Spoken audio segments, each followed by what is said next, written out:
안녕하세요. 황필구 신부입니다. 사순식이 벌써 둘째 주일로 가고 있는데 뜻깊은 시간 보내고들 계시죠? 제가 성지순례 하면서 광야 체험, 사실 체험이라고 말하는 것도 너무 웃기죠. 시간적으로 1시간을 채 안 있다가 왔는데 40일 밤낮 동안 단식을 하면서도 여러 유혹을 이겨내셨던 예수님을 생각한다면, 혹은 그 광야를 수도 없이 지나다녔던 과거의 유대 백성들, 또 수도 생활 이 발전되면서 오히려 광야로 들어가서 남은 생을 봉헌했던 그런 삶들을 떠올려 본다면, 그 잠깐 경험한 걸 가지고 광야를 안다고 말하는 것 자체가 너무 오만한 얘기일 거예요.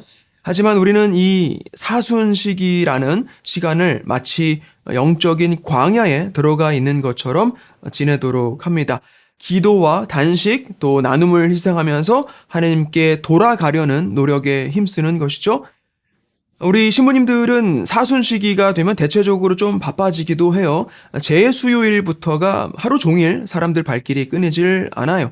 베이사이드에 제가 있을 때는 딱히 그렇지는 않았는데, 여기 성 안셀모 성당에서는 아무래도 상권 지역에 있다 보니까 오가는 인구도 굉장히 많고, 또 재수요일을 아주 중요하게 생각하는 사람들이 굉장히 많아요. 그래서 그런 분들을 위해서 미사도 좀 여러 대 더 하고, 재예식도 또 한 번 더 하고, 또 고해성사도 들어드리고 그럽니다. 그리고 지난주에는 옆 동네 성당에서 십자가의 길 하고 또 훈화 좀 와서 해달라고 요청을 받아서 갔다 오고, 또 이번 주는 필라델피아 성당에서 사순 특강이 또 잡혀 있기도 해요. 저희 본당에서는 이제 곧 있게 될 세례성사, 또 아이들 견진성사, 그리고 여러 날로 나뉘어서 스케줄 되어 있는 판공성사 일정도 또 만만치가 않아요. 그래서 이런 바쁨 중에 저도 사제로서 광야의 사순을 살도록 해야 하고, 또 그 와중에 이렇게 역사 공부 역시 게을리하지 않아야겠다는 생각도 해보게 됩니다. 자, 지난 시간부터 대항해 시대 혹은 신대륙 발견이라는 제목으로 유럽의 국가들, 특히 이베리아 반도의 포르투갈하고 스페인이 신항로를 개척하고, 또 그렇게 자기네들 역사상 가장 부유하고 강력했던 시대를 지내게 되었다는 이야기를 해오고 있죠. 우선은 이베리아 반도의 역사를 잠시 되짚어서 이슬람 세력의 확장, 또 레콩키스타라는 이베리아 국토 재정복 운동에 대해서도 간단하게 살펴봤습니다. 그 과정에서 지금의 스페인, 포르투갈이 어떻게 탄생하게 되었는지도 이야기를 했었죠. 자, 그래서 이번 시간에는 본격적으로 항해를 시작하게 된 그 배경으로 이어서 살펴보도록 할게요. 자, 대항해 시대, 영어로는 The Age of Discovery라고 하고, 시기적으로는 1400년대 15세기부터 보통 17세기, 18세기까지도 얘기를 하는데, 중점적으로 보게 되는 기간은 15세기에서 16세기 초반까지예요. 마젤란이라는 이름 들어보셨죠? 최초로 세계 일주에 성공을 한 사람이라고 알고 있는데, 이 마젤란의 세계 일주를 대항해 시대의 정점으로 대개는 봅니다.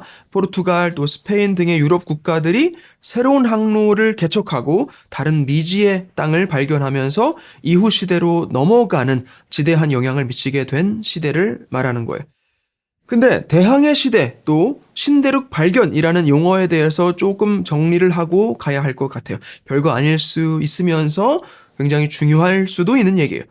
The Age of Discovery라고 하면 발견의 시대라고 직역이 되는데, 바다를 통한 새로운 항로를 발견하고 그렇게 엄청난 새로운 대륙 등의 많은 것을 발견했다라는 뜻에서 대항해 시대라고 그닥 온전한 번역은 아니지만 그렇게 부르는 것일 텐데, 신항로 개척 시대라고도 부릅니다. 근데 중요한 것은 여전히 우리가 보고 있는 역사는 유럽을 중심으로 하고 있다는 점이에요.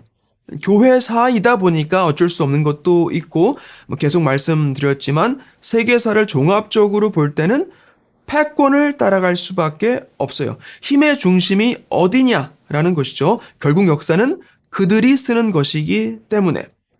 하지만 그래도 저 같은 경우에는 어떻게든 최대한 객관적으로 역사를 보기 위해서 로마 제국 시대 때에도 게르만 입장에서 보든지, 또 노르드인 바이킹 입장에서, 또 다른 종교에 대해서 알아볼 때도 그들 입장에서 바라보도록 노력을 하고 있지 않습니까? 하지만 그럼에도 불구하고 한계는 있어요. 신대륙 발견이라고 부르는 것 자체가 그 아메리카 대륙을 새로운 땅이라고 보는 시각인데 그게 누구 입장에서 새롭냐는 거예요. 나중에 결론적으로 정리할 때 다시 한번 생각해 봐야 할 문제지만 개척이라는 거 또 복음화라는 표현을 과연 함부로 쓸 수 있는가?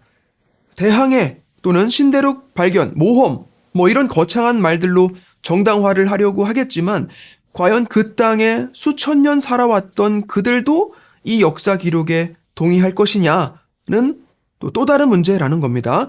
그래서 이 역사를 쓴 유럽인들은 뭐 누구는 아니었겠냐마는 상당히 자기중심적 사고를 가지고 있었다는 거예요. 사실 그리스도인이죠. 과거에 유대인들이 했던 잘못, 또 이후에 수많은 이단 사상가들이 저질렀던 똑같은 그 알량한 우월주의에 빠져 있었던 게 아닌가 생각을 하게 돼요. 하지만 어쨌든 이 시대가 시작됐던 정신의 그 일부, 뭐 다는 아니고 일부, 또 최종적인 결과의 그 일부, 역시 온전하게는 아니고 그 일부를 봐서는 대항해 시대라고 잘 봐주면 봐줄 수도 있겠다라고 할 수 있겠습니다. 자, 그럼 왜 항해를 나가게 됐나? 왜 꼭 이 시대에 그렇게 많이들 나갔던 것인가? 라고 물어볼 수 있겠죠. 크게는 두 가지를 꼽을 수가 있어요. 우선은 이전까지는 그렇게 꼭 대항해를 해야 할 이유가 없었다. 그리고 또 한 가지는 그렇게 나가고 싶어도 그럴 기술이 없었다. 간단하게 말하면 필요성과 기술력이라고 볼 수 있겠죠. 먼저 필요성에 관해서는 이슬람 세력의 확장하고 관련을 지어볼 수 있어요. 굳이 대서양을 통하지 않고서도 이전까지는 별 문제가 없었다는 거예요. 다시 몇 세기 전으로 돌아가서 이슬람이 예루살렘 성지를 장악하죠. 그래서 십자군이 결성이 됩니다. 물론 결국에 성지를 탈환하는 목적은 달성하지도 못하고 잔혹한 흑역사 또한 남기게 되지만 그 오랜 시간을 지지고 볶고하는 과정에서 아랍인들의 그 발전된 여러 문물을 유럽이 전해받게 돼요. 아리스토텔레스나 고대 그리스 사상이 스콜라 철학을 발전시키고 또 르네상스 발전에도 영향을 주기도 합니다. 동시에 동방의 그 특산물들, 진귀한 물품, 또 약초 등등, 특히 향신료, 이를테면 후추 같은 거, 물론 향신료 교역은 훨씬 그 이전부터 해왔지만 20자군 시대를 계기로 해서 그 이후도 계속 동서방 간의 교역이 굉장히 활발해지는 거예요. 이때 서유럽의 상인들이 돈을 엄청 벌게 되죠. 베네치아, 제노바, 피사 같은 이탈리아 상인들이 힘 빠진 동로마 그 비잔티움의 간섭을 피해서 막대한 돈을 벌게 됩니다. 그것이 이후에는 르네상스 발전의 기초가 됐단 말이에요. 근데 그러는 와중에 이베리아 반도의 가톨릭 국가들은 어땠을까요? 자, 지도를 보면 이베리아는 유럽을 중심으로 봤을 때 가장 변두리예요. 다른 가톨릭 국가들이 한창 힘을 키워가는 동안에 첫째는 이슬람에 맞서 싸우느라 그러니까 레콘키스타에 바쁘고 또 지리적인 여건 때문에 경제 성장에 제약이 걸린다 이 말이에요. 특히 포르투갈 봐봐요. 어디 갈 데가 없어요. 그렇다고 비단길을 아예 못 쓰고 그랬던 건 아니지만 뭐 하나 사오려고 해도 너무 비싸다 이거예요. 비싸도 너무 비싸요. 원산지에서 소비자까지 오는데 몇십 배, 몇백 배까지 가격이 뛰어버리는 거죠. 따라서 동쪽에서 오는 향신료를 그렇게 비싸게 살 바에야 반대편으로 돌아가서 그러니까 지구가 둥글다는 어떤 확신이 있었다는 얘기죠. 그렇게 돌아가서 직거래를 좀 해봐야 하겠다는 생각을 한 겁니다. 자, 여러분 좀 이상하게 생각하실 수 있는데 향신료에 대한 이야기를 조금 해볼 필요가 있을 것 같아요. 향신료가 뭡니까? 주부님들 많이 계실 텐데 뭘 향신료라고 하죠? 영어로는 스파이스라고 합니다. 스파이스. 식물의 열매 혹은 씨앗, 꽃, 뿌리, 또 껍질 같은 걸 이용해서 음식의 누린내나 혹은 비린내 같은 걸 없애고 풍미를 대신에 높이는 그런 식자재라고 하면 되겠죠. 흔히 알고 있는 향신료라고 한다면 후추, 시나몬, 바닐라, 육두구라고 하는 넌맥, 팔각, 강황, 산초, 샤프란, 월계수잎, 계피 뭐 이런 것들이 있겠죠. 보통 말려서 쓰는 경우가 많은데 풀 계열은 허브 혹은 향채로 또 따로 구분하기도 해요. 로즈마리, 타임, 파슬리 뭐 이런 것들이 있겠죠. 여러분들 한국 음식에는 향신료를 씁니까? 당연히 쓰죠. 엄청 쓰죠. 우리가 쓰는 고추, 마늘, 생강, 미나리 뭐 이런 게 다 향신료 혹은 향채라고 볼 수 있어요. 중국이나 어디 동남아 음식 드시면서 실란트로, 고수 같은 것 때문에 뭐 향이 너무 세서 좀 힘들어 하시는 분들 계시죠? 근데 우리 음식도 따지고 보면 향이 엄청 센 음식들 많아요. 예를 들어서 쑥이나 달래국 같은 거 누구 외국 사람한테 먹여본다고 생각해 보세요. 먹겠냐고요, 그 사람들이. 안 먹어요. 또 어떤 음식이든 깻잎 한 장만 넣어도 맛이 확 바뀌어버립니다. 깻잎이라는 게 굉장히 향이 센 거예요. 그걸 우리는 고기 한 점에 두세 장씩 쌈 싸 먹잖아요. 한국 사람들 보통 아니라니까요. 아무튼 그래서 향신료는 대개는 이 소량으로 음식의 맛과 향을 돋우기 위해서 쓴다라는 거예요. 물론 식자재를 장기간 보존하기 위해서 쓸 수도 있는데 지금 우리가 들여다보고 있는 이 시대에는 향신료를 단순히 방부제로 쓰는 경우는 별로 없었을 거예요. 뭐 그렇게 쓰기엔 너무 비쌌으니까.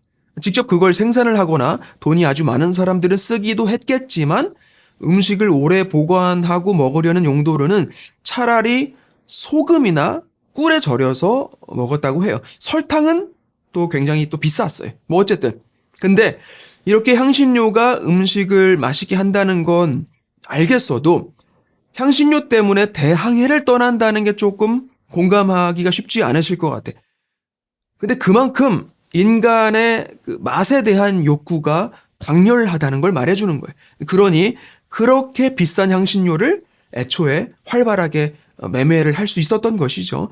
사실 향신료 교역의 역사는 굉장히 오래전으로 거슬러 올라갑니다.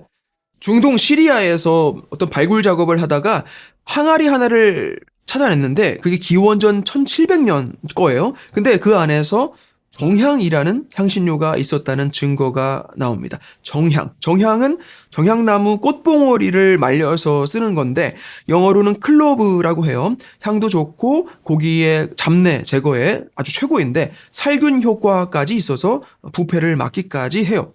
근데 이런 정향의 원산지는 인도네시아 동쪽에 섬 몇 개가 있는데 거기서만 나던 거란 말이에요. 딴 데서는 날 수가 없었어요. 어떻게 그런 정향의 흔적이 중동 북부 시리아에서 발견이 되었는가 이 말이에요. 그게 그만큼 인간의 맛과 향에 대한 추구는 아주 오래전 그 당시면 청동기인데 아주 고대인들에게서도 찾아볼 수가 있었더라라는 거예요. 그렇게 교역을 뭐 했거나 건너 전해졌을 것이란 얘기죠. 어쨌든 이렇게 음식을 맛있게 만들어 먹기 위해서는 반드시 향신료가 필요하고 아무리 비싸게 팔아도 무조건 팔리는 굉장히 좋은 비즈니스가 됐단 말이에요. 그렇게 향신료 때문에라도 대항해를 충분히 꿈꿔볼 만했다는 얘기입니다. 그래서 항해의 필요성에 대한 얘기를 지금 한 것이고 그 다음에 기술력에 대한 얘기를 해야 하는데 이베리아에서 그렇게 먼 항해를 하고자 했다면 언제라도 할 수 있었을까요? 그렇지 않겠죠. 항해술이라는 게 계속 발전을 해온 거예요. 고대로 돌아가서 페르시아 전쟁의 경우만 봐도 페르시아가 그리스 반도를 침공을 올 때 그냥 방향 잡고 막 온 게 아니에요. 해안선을 따라서 옵니다. 지중해 한가운데 가로질러서 바로 온 게 아니었어요. 바다 한가운데 떠 있으면 어디로 가야 하는지 어떻게 아냐고요. 지중해가 그래도 대서양이나 태평양에 비하면 규모가 작아서 그렇게 엄청난 기술력이 필요한 것도 아니었을 텐데 당시만 해도 그 정도의 항해술도 없었단 얘기예요. 노르드인, 바이킹이 아이슬란드, 그린란드 또 캐나다까지 갔던 건 사실 굉장히 대단한 거였어요. 근데 그 이후로는 뭐 이렇다 할 어떤 확장 사업은 없었죠. 그런 곳들은 사실 너무 척박했고 또 상당수의 노르드인들은 살기 좋은 유럽에 정착하기로 합니다. 노르망디가 노르만의 땅 아니에요. 기억하시죠? 아무튼 그리고 계속해서 항해술은 발전을 합니다. 배 만드는 기술부터 지리학 등등이 다 점점 노하우가 쌓여가죠. 그리고 결정적으로는 유럽이 나침반을 쓰기로 해요. 나침반은 원래 중국에서 발명이 된 거예요. 11세기, 어쩌면 그 이전에. 그리고는 십자군 원정 시기인 12세기부터 13세기 무렵에 유럽으로 전해지게 됩니다. 아랍인들 손에 의해서 전해진 이 신기한 물건이 유럽인들의 눈에는 처음에는 무서웠을지도 몰라요. 아무 동력도 없이 막 돌아가니까. 하지만 모험을 나가야 한다는 어떤 일념 때문에 나침반을 가져다가 연구를 하고 이내 그 가능성을 확신하게 됩니다. 그래서 그렇게 이베리아의 대항해 시대는 시작이 된 거예요. 항해가 필요했고 또 그럴 수 있는 기술도 있었다라는 것이죠. 기존의 비단길이라고 불리우던 동서양 간의 무역로를 통했을 때 그 뜨거운 사막 또 험난한 산악 지역을 가는 대신에 나침반을 들고 바다를 통한 여정을 나서게 됐다는 거예요.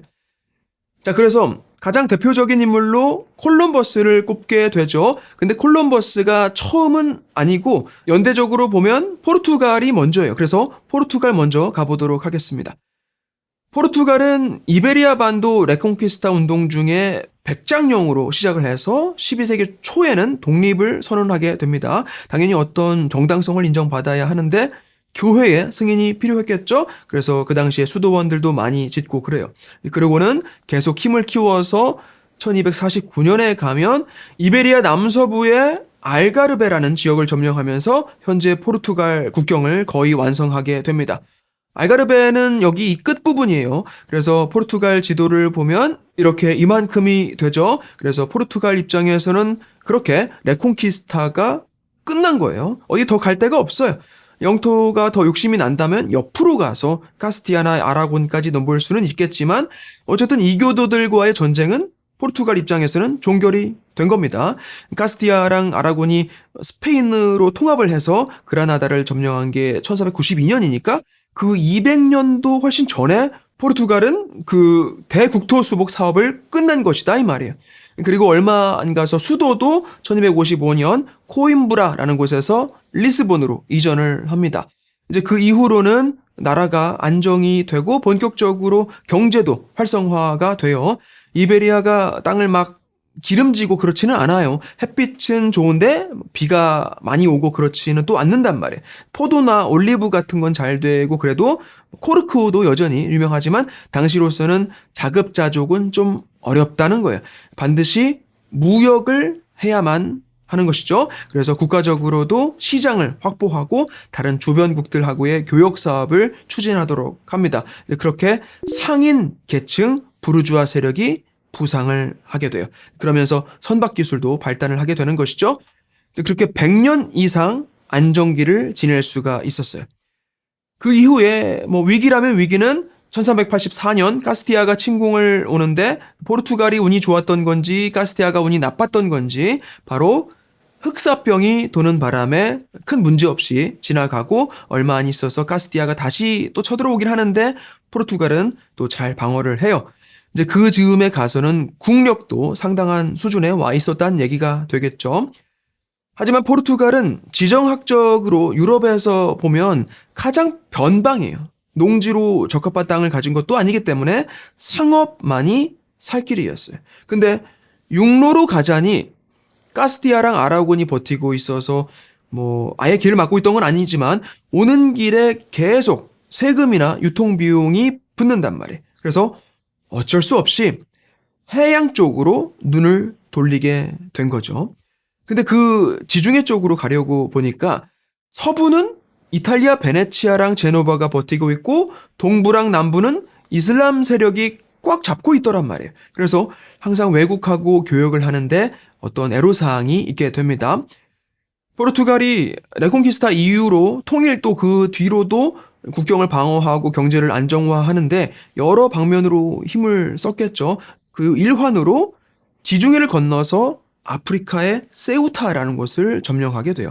세우타는 바로 여기인데 참고로 여긴 현재 스페인 영토예요. 재밌는 부분은 그 위에 지브롤터가 영국령이고 그 건너 아프리카 대륙의 세우타는 또 스페인령이라는 점. 어쨌든 누가 봐도 군사 전략적으로 요충지 위치에 있고 나라들 간의 무역을 하기에도 너무 자리가 좋아요.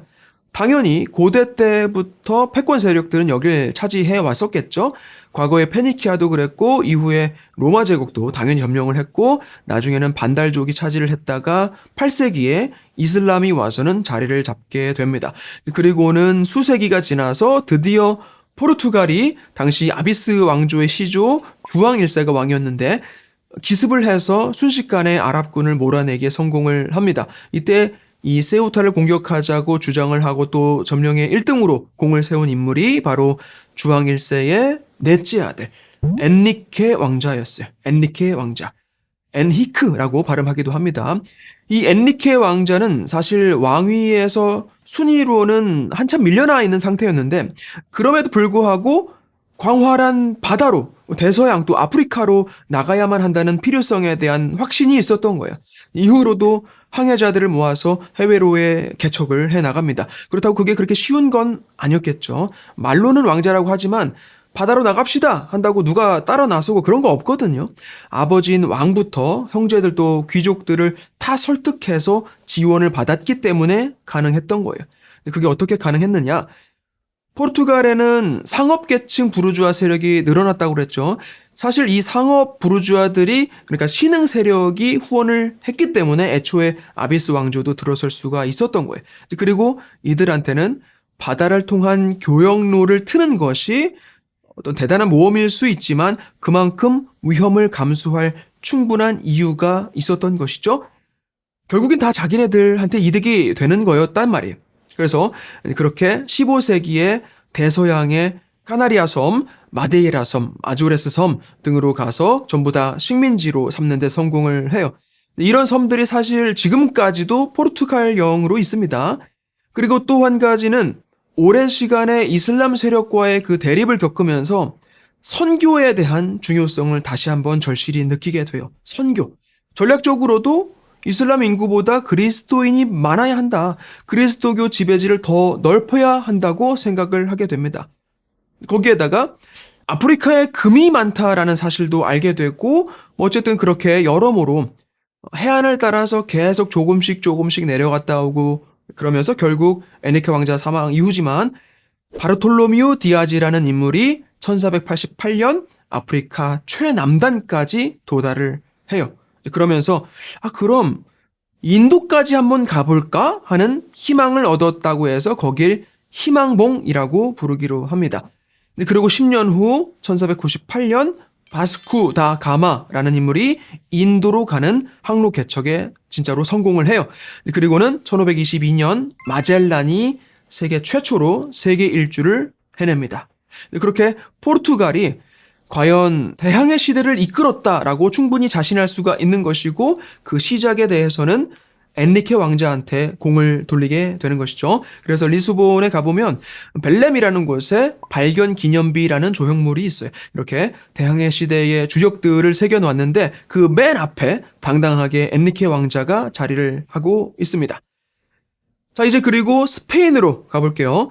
스페인은 통일 훨씬 전부터, 그러니까 아직 카스티아랑 아라곤일 때부터 포르투갈하고는 다르게 지도를 보면 알 수 있듯이 위치적으로도 그렇고 지중해를 통한 해상 무역을 활발하게 이미 하고 있었어요. 한때는 이탈리아랑 그리스 반도 남부까지 점령을 하면서 베네치아랑 제노바 못지않는 해상 무역 강국으로서의 입지를 굳히고 있었는데 1453년 이후로 상황이 바뀝니다. 오스만 제국, 그러니까 이슬람 세력이죠. 이 오스만이 비잔티움을 멸망시키면서 세력을 점점 넓히고 이내 지중해 패권을 장악하게 돼요. 그리고는 아라곤을 해상무역시장에서 차단을 시켜버립니다. 베네치아나 제노바 같은 데는 그냥 놔뒀는데 이게 그 이탈리아인들은 비교적 정치 그런 거 잘 모르는 단순한 장사꾼들이었는데 그에 비해서 아라곤은 이베리아 반도 내에서도 그렇고 계속 레콩키스타의 앞장을 서면서 이슬람 세력을 견제해 왔던 거예요. 그래서 오스만 제국이 패권을 잡고는 그에 대한 보복으로 아라곤의 무역 밥줄을 막아버린 겁니다. 근데 그렇다고 아라곤이 이후엔 스페인이 당시 승승장구하던 오스만 제국을 상대로 전쟁을 일으킨다는 건 또 꿈도 꾸기 어려운 일이죠. 그래서 할 수 없이 새로운 무역로를 개척할 수밖에 없었던 거예요. 포르투갈이 이미 시작한 그 신항로 개척 운동에 뒤따라 참여를 하기로 합니다. 그러는 와중에 어떤 모험심 강하고 그만큼 야심도 넘치는 이탈리아 제노바 출신 한 사람이 스페인 왕실을 찾아오고 페르난도랑 이사벨라의 지원을 얻어서 인도를 찾아 항해를 떠나게 되죠. 그가 바로 콜럼버스, 크리스토퍼 콜럼버스예요. 콜럼버스는 지구가 둥글다는 걸 알고 있었어요. 콜럼버스뿐만 아니라 당시에 알만한 사람들은 이미 2세기 전에 중국 곳곳을 돌아보고 온 마르코 폴로라는 사람이 써낸 동방견문록이란 책을 읽어봤단 말이에요.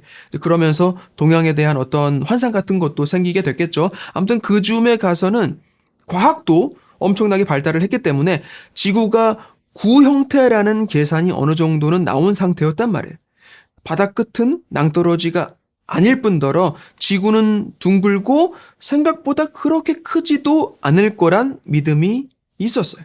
그러니 지중해가 막혀 있다고 해도 반대로 가면 인도로 갈 수 있다는 확신을 가질 수가 있었던 것이죠. 그래서 콜럼버스는 이론적이지만 철저하게 계획을 세우고는 이제 스폰서만 구하면 되는데 포르투갈이나 이탈리아 또 잉글랜드 이런 데를 다 가봐도 전부 미친 사람 취급을 하는 거예요. 믿지를 못하는 거죠. 지금으로 치면 지구 밖에 어디 화성이나 어디로 가면 금은 보화가 널려 있답니다. 우주선 하나만 만들어주세요. 뭐 그런 격이었을 거예요. 그래서 스페인도 역시나 거절을 합니다. 살라민카 대학에 검증도 맡겨봤는데 학자들도 이건 실현 불가능하다라고 결론을 내려요. 그리고 또 한 가지는 콜럼버스가 제안했던 조건이 너무나 터무니없다고 생각을 했어요. 콜럼버스가 그러는 거죠. 만약 자기가 탐험에 성공을 한다면 우선 귀족 직위를 받아야 하고 새롭게 발견되는 모든 지역의 총독으로서 거기서 거두게 되는 세금의 10%를 자기가 갖겠다라는 거예요. 콜럼버스 입장에서는 아주 합리적이고 공평한 거래라고 생각을 했을 테지만 페르난도랑 이사벨 입장에서는 살다 이런 정신 나간 미친 사기꾼이 따로 없는 거죠. 어쨌든 거래는 성사가 되질 못합니다. 그래서 콜럼버스는 할 수 없이 프랑스로 가요. 본인은 아주 절대적인 확신에 차 있었기 때문에 어쨌든 누가 됐든 스폰서만 찾으면 되는 거예요. 근데 스페인이 가만히 생각을 해보니까 만에 하나라도 콜럼버스 이 인간이 진짜로 인도나 어디라도 발견을 해낸다면 그걸 지원한 프랑스가 결국에 거길 다 먹게 될 텐데 그건 또 안 되겠는 것이죠. 결국 다시 콜럼버스를 불러들이고 뭐가 됐든 그 제안을 수락하기로 합니다. 배 2척을 내줘요. 약간 무리를 한 것이긴 한데 그 정도면 뭐 잘못되더라도 아주 그렇게 휘청할 정도는 아니다라는 수준이었을 거예요. 아무튼 그렇게 콜럼버스는 거기에 배 1척을 더 구해서 항해를 떠나게 돼요. 1492년이에요. 약 2달이 걸립니다. 물론 가는 길에도 여러 우여곡절이 있었겠지만 마침내 육지를 보게 되고 콜럼버스와 선원들은 드디어 인도에 도착을 했구나라고 생각을 했어요. 하지만 그곳은 사실 인도가 아니었죠. 지금의 아메리카 대륙 바하마 제도 어딘가에 상륙을 했던 거예요. 그리고 거기를 산살바도르라고 이름을 붙이도록 합니다. 사실 인도가 아닌데도 여전히 우리는 그 주변 섬 일대를 서인도 제도라고 불러줘요. 콜럼버스는 죽을 때까지도 거길 인도라고 믿었어요. 거기 사람들을 인디언들이라고 불렀죠. 아닐 수도 있다는 의심을 했을지도 모르지만 인정을 하지 않아요. 끝까지 자기는 인도를 발견했다라고 하면서 생을 마감하게 됩니다. 어쨌든 그렇게 콜럼버스의 1차 원정은 마무리가 되고 이듬해에 2차 원정 또 이후로 3차 원정도 가고 그래요. 그러면서 뭐 지금까지는 어떤 모험과 개척에 관한 면을 이야기했지만 이제 서서히 대항해 시대라는 거창한 그 표현 이면에 어두운 부분이 드러날 차례가 돼요. 이제 여기서부터는 다음 시간에 이어서 하도록 하겠습니다. 자, 그래서 이번 시간은 대항해 시대 혹은 신대륙 발견이란 표현의 정확성에 대한 이야기를 시작으로 해서 이 시대의 어떤 필연성으로서 향신료에 대해서 또 이베리아 반도의 정치적, 경제적 또 지정학적인 상황에 대해서 그렇게 포르투갈과 스페인이 어떻게 항해를 시작하게 됐는가에 대해서 나누어 봤습니다. 계속해서 흥미로운 내용으로 이어질 텐데 그 와중에 교회가 어떻게 여기에 개입을 하게 되는지 역시 보도록 할 거예요. 한 주간 평안하시고 저는 다음 주에 뵙도록 하겠습니다. 고맙습니다.